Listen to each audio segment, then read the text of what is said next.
俺家张大铁闯了一个大祸。我出差在机场，安检是给我叫住了，说我包里有管制刀具。我说我包里肯定没有管制刀具，然后一打开全是刀具。那么我为什么要携带管制刀具呢？是这么个事儿。张大铁老干部一生只爱热面条和大米粥，一给他吃别的就说胃里有火，因为他的口味非常的中国老头。我们呢就很少在家吃西餐，但是昨天呢家里来了一个外国朋友做客，于是大胖媳妇精心准备了一顿西餐，整的挺正式的。然后他爸呢就递给了他一对刀叉，这是张大铁人生第一次用刀叉。面对刀叉吧，铁哥不爽。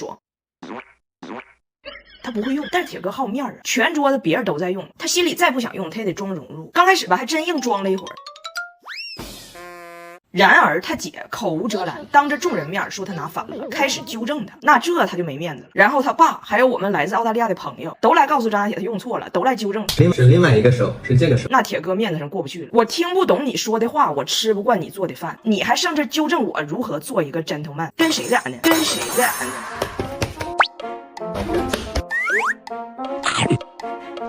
啥事儿？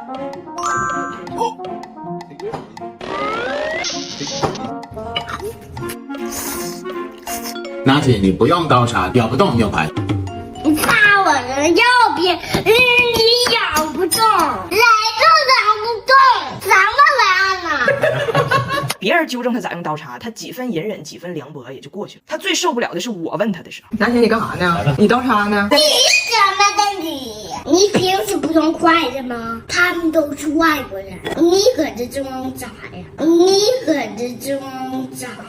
用筷子还是刀叉我不管，但牛排确实咬不动，大胖媳妇都塞牙。幸亏有飞利浦钻石 AI 刷，微泡水流科技很轻松刷进牙缝，效果比手动牙刷好20倍。AI 刷头智能调节力度，像他爸没轻没重的也不伤牙龈，30年技术沉淀信得过。所以我为什么携带了管制刀具呢？就是昨天一个晚餐，一桌子老外，一桌子刀叉，一桌子英语，这个家洋气的令他陌生。于是他决定把晚餐西化的苗头扼杀在摇篮里，即使他还没有从摇篮里走出来多久。他听说我今天早上起床就要出差，我要离开北京去往上海，一不做二不休，上幼儿园之前把这些罪恶的刀叉全都放在了我的行李箱里，好让我带着他们滚出北京，滚出北京。最可怕的是，我给大胖媳妇打电话，发现家里刀叉都没了，挺嫉恶如仇的一个人啊。监控里面更是发现了很多刀叉消失的作案线索。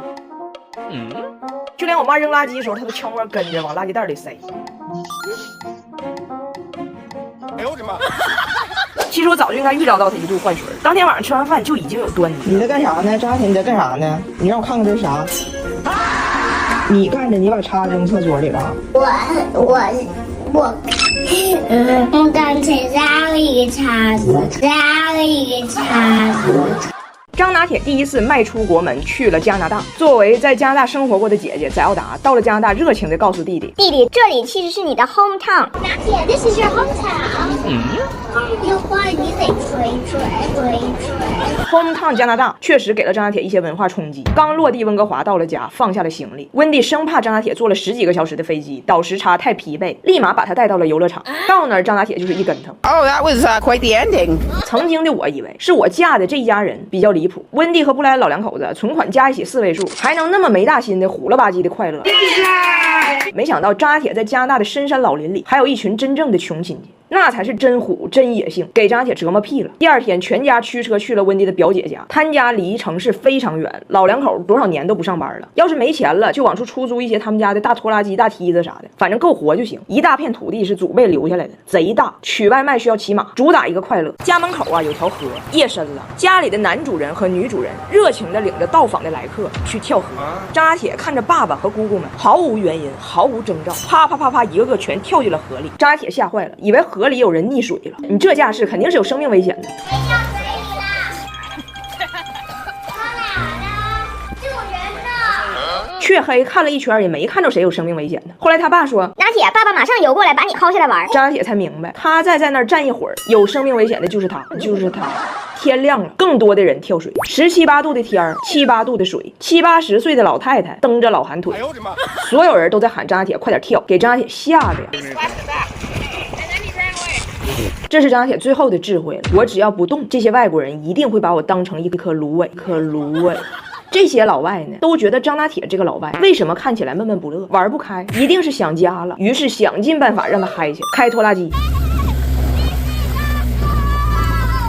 骑马，然后这个家的男主人保罗观察了张家铁2天，跟温迪指出了一个问题：哎，你这个孙子怎么不跑呢？你看你家这帮孙子，那天天在外边跑，你这个你得让他跑啊。其实吧，张家铁确实不跑，因为我爸我妈平时都特别怕孩子跑，孩子一跑特别紧张，快别跑，快别跑，别摔着，别磕着。所以张家铁一直秉承着就是稳稳当当走道，踏踏实实做人这么一个人生观。没想到到了加拿大，这也有错，加拿大人太坏了。这个保罗的丈母娘90多岁了，这老太太想了一个招，让她女婿保罗开这个车撵张大铁，让他动起来。哎，你看这老太太啊，一身病还不要命。多年以来，性格活泼古怪，爱整人，家族人称The Ghost， 成功给张家铁吓得嗷嗷撩。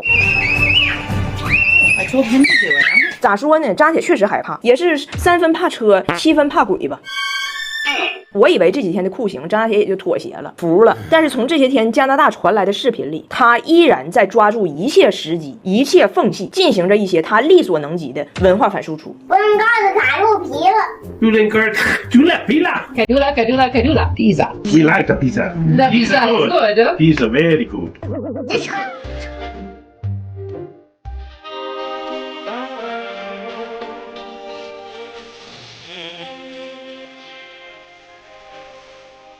哎呀，这带孩子是真不容易。我把贾奥达带大不容易，但实话实说，张大铁把他爸带大更不容易。刚才我们都在外边吃火锅，我说我想喝奶茶，大胖姐说隔壁就有，不点外卖了，他去直接买。我说那我要茫茫生打椰3分糖，你能记住吗？大胖姐说肯定没问题。抱张大铁去了。我的同事看着姐夫在那儿背完准备出发，顿时感觉到来活了，抓起手机跟着就去了。一共啊，朋友们就35步路，路程1分钟最多，背了一道。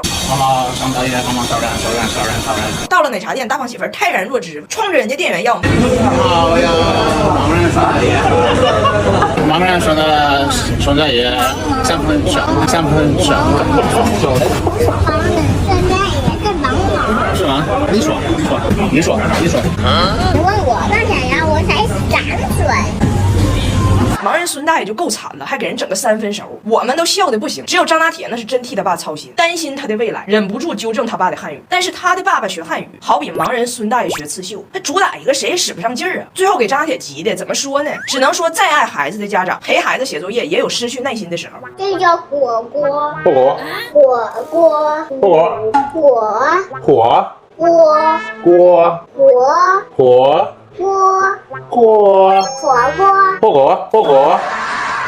我看你嘴怎么回事？你张开，你傻，你舌头怎么回事？大胖媳妇这汉语水平啊，她买啥最好都在家能解决。这次温迪要来，她就在惊喜自营买了礼物。温迪喜欢的搓澡巾、黄桃、胸包、炒冰机和抽纸都有，是京东到源头工厂精选的，价格便宜。官方售后，上京东搜00，把他们一网打尽。吃完饭，大胖媳妇也不回家写作业，又看着游戏机、跳舞机了。最后，请大家看看张大铁是怎么带他爸玩，他爸不回家的。我是觉得父亲节快到了，张大铁值得他爸给他过一个父亲节。